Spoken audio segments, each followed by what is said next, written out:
ನಮಸ್ತೆ ಫ್ರೆಂಡ್ಸ್, ಅಕ್ಷಯ ಪಾತ್ರೆ ಅಡುಗೆ ಮನೆಗೆ ನಿಮಗೆಲ್ಲರಿಗೂ ಪ್ರೀತಿಯ ಸ್ವಾಗತ. ಹಾಗಲಕಾಯಿಯಿಂದ ಗರಿಗರಿಯಾದಂಥ ಅಥವಾ ಕ್ರಿಸ್ಪಿಯಾದಂಥ ಚಿಪ್ಸ್ ಮಾಡುವ ವಿಧಾನವನ್ನು ಇವತ್ತು ತೋರಿಸ್ತಾ ಇದ್ದೇನೆ. ಇದನ್ನು ಅನ್ನದ ಜೊತೆ ಕೂಡ ಉಪಯೋಗ ಮಾಡ್ಬೋದು ಅಥವಾ ಸಂಜೆ ತಿಂಡಿಯಾಗಿ ಕೂಡ ತಿನ್ಬೋದು. ಕಡಿಮೆ ಕಹಿ ಉಳ್ಳದ್ದಾಗಿರ್ತದೆ, ರುಚಿಯಾಗಿರ್ತದೆ, ಜೊತೆಗೆ ಬಹಳ ಕ್ರಿಸ್ಪಿಯಾಗಿ ಇದನ್ನು ಸ್ಟೋರ್ ಮಾಡಿ ಇಟ್ಕೊಳ್ಬೋದು. ಅಂತ ಹಾಗಲಕಾಯಿ ಚಿಪ್ಸ್ ಮಾಡೋದು ಹೇಗೆ ಅಂತ ಇವತ್ತು ತೋರಿಸ್ತೇನೆ ಬನ್ನಿ.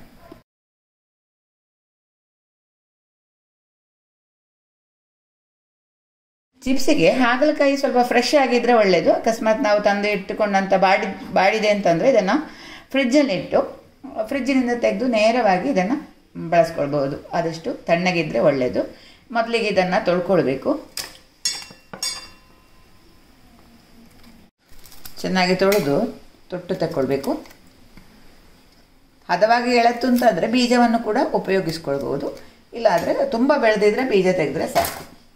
ಇದನ್ನು ಚಾಕುವಿನಿಂದ ಕಟ್ ಮಾಡ್ಬೋದು ಅಥವಾ ಈ ಥರ ಚಿಪ್ಸ್ ಮೇಕರ್ ಇದೆಯಲ್ಲ, ಇದರಲ್ಲಿ ಕೂಡ ನಾವು ಈ ಥರ ಹಚ್ಚಿಕೊಳ್ಬೋದು.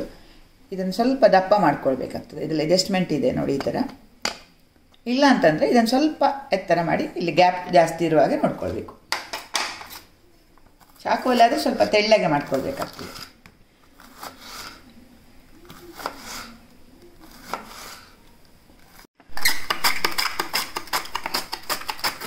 ಇದರಲ್ಲಾದರೆ ಸ್ವಲ್ಪ ಬೇಗನೆ ಆಗ್ತದೆ. ಬೀಜ ಜಾಸ್ತಿ ಬಲ್ತಿದ್ರೆ ಇದನ್ನು ಬೀಜವನ್ನು ತೆಗಿಬೋದು. ಹದವಾಗಿ ತೆಳ್ಳಗಿದ್ರೆ ಸಾಕು. ಈ ಥರ ಬೀಜ ತಗೊಳ್ಬೋದು.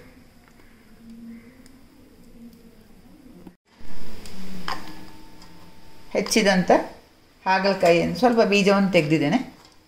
ಈಗ ಇದಕ್ಕೆ ಉಪ್ಪು ಖಾರ ಪುಡಿ ಎಲ್ಲ ಹಾಕಿ ಮಿಕ್ಸ್ ಮಾಡಿ 2 ನಿಮಿಷ ಬಿಟ್ಟು ಮೈದಾ ಮತ್ತು ಕಾರ್ನ್ಫ್ಲೋರ್ ಸೇರಿಸ್ಕೊಳ್ತೇವೆ.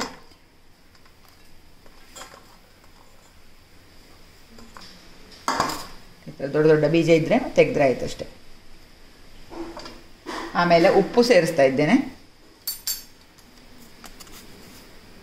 ಉಪ್ಪು ಜಾಸ್ತಿ ಬೇಕಾಗೋದಿಲ್ಲ.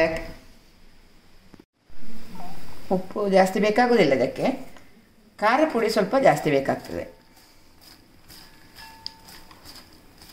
ಇದೇ ರೀತಿ ಮಡೆ ಹಾಗಲವನ್ನು ನಾನು ರವಾ ಫ್ರೈ ಮಾಡೋದು ತೋರಿಸಿದ್ದೆ.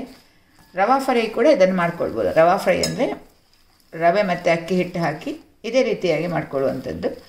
ಅದು ತಕ್ಷಣಕ್ಕೆ ಉಪಯೋಗ ಮಾಡಬೇಕು. ಇದನ್ನಾದರೆ ನಾವು ಸ್ವಲ್ಪ ಇಟ್ಟುಕೊಂಡು ಕೂಡ ಬಳಸ್ಕೊಳ್ಬೋದು. ಈಗ ಅಚ್ಚ ಖಾರದ ಪುಡಿ ಹಾಕ್ತಾ ಇದ್ದೇನೆ. ಇದು ಸ್ವಲ್ಪ ಜಾಸ್ತಿ ಬೇಕು. ಚಾಟ್ ಮಸಾಲೆ ಹಾಕ್ತಾ ಇದ್ದೇವೆ. ನಾನು ಬೇರೆ ಏನು ಮಸಾಲೆ ಹಾಕೋದಿಲ್ಲ. ಇದರಲ್ಲಿ ಸ್ವಲ್ಪ ಉಪ್ಪಿನ ಅಂಶ ಇರೋದ್ರಿಂದ ಉಪ್ಪು ನೋಡ್ಕೊಂಡು ಹಾಕ್ಕೊಳ್ಳೋದು ಒಳ್ಳೆಯದು. ಇದು ಚಾಟ್ ಮಸಾಲೆ ಪುಡಿ. ಬೇರೆ ಯಾವುದನ್ನು ನಾನು ಮಸಾಲೆಗಳನ್ನು ಹಾಕ್ತಾಯಿಲ್ಲ.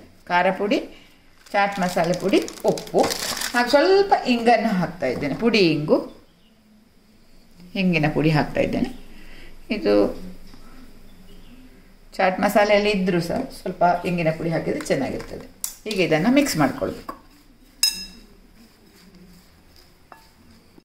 ಚೆನ್ನಾಗಿ ಮಿಕ್ಸ್ ಮಾಡಿ ಆದಮೇಲೆ 1 ಚಮಚ ನೀರನ್ನು ಸೇರಿಸ್ಕೊಳ್ಬೋದು.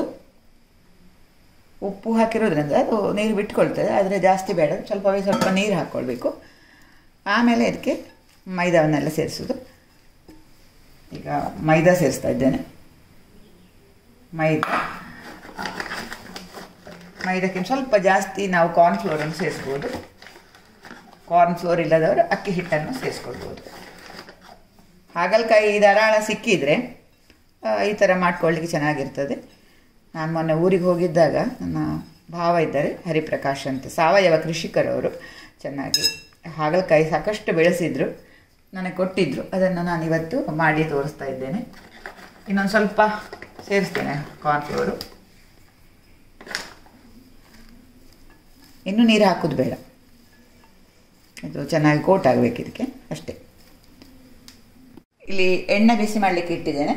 ಚೆನ್ನಾಗಿ ಕಾದಂಥ ಎಣ್ಣೆಗೆ ನಾವು ಹಾಗಲಕಾಯಿಯನ್ನು ಹಾಕ್ಕೊಳ್ಳೋಣ.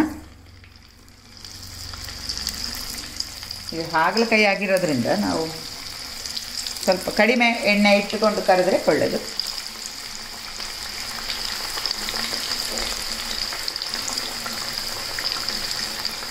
ಎಣ್ಣೆ ಬಿಸಿಯಾಗಿರಬೇಕು. ಆಮೇಲೆ ಸ್ವಲ್ಪ ಸಣ್ಣ ಮಾಡ್ಕೊಳ್ಬೋದು ಉರಿಯನ್ನು. ಹಾಕುವಾಗ ನೋಡಿ ಬಿಡಿ ಬಿಡಿಯಾಗಿ ಹಾಕಿದರೆ ಆಯಿತು.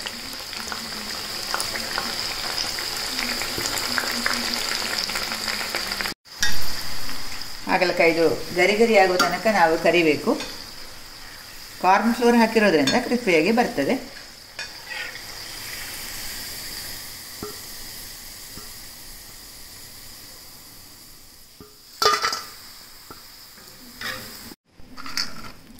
ನಮ್ಮ ಚಿಪ್ಸು ಗರಿ ಗರಿಯಾಗಿ ಬಂದಿದೆ, ಈ ಥರ ಕ್ರಿಸ್ಪಿಯಾಗಿ ಬಂದಿದೆ. ಇದರಲ್ಲಿ ಕಹಿ ಅಂಶ ಇರುವುದಿಲ್ಲ. ಅನ್ನದ ಜೊತೆ ಸಾರನ್ನ ಜೊತೆ ಕೂಡ ಊಟ ಮಾಡ್ಬೋದು. ನಾನು ಆಗಲೇ ಹೇಳಿದ ಹಾಗೆ ಸಾರನ್ನ ಜೊತೆ ಊಟ ಮಾಡ್ಬೋದು, ಅಥವಾ ಈ ಚಾಟ್ ಮಸಾಲೆ, ಹೆಚ್ಚಿದ ಈರುಳ್ಳಿ, ಕೊತ್ತಂಬರಿ ಸೊಪ್ಪೆಲ್ಲ ಹಾಕಿ ಒಂದು ಸಂಜೆ ತಿಂಡಿಯಾಗಿ ಕೂಡ ಇದನ್ನು ತಿನ್ಬೋದು.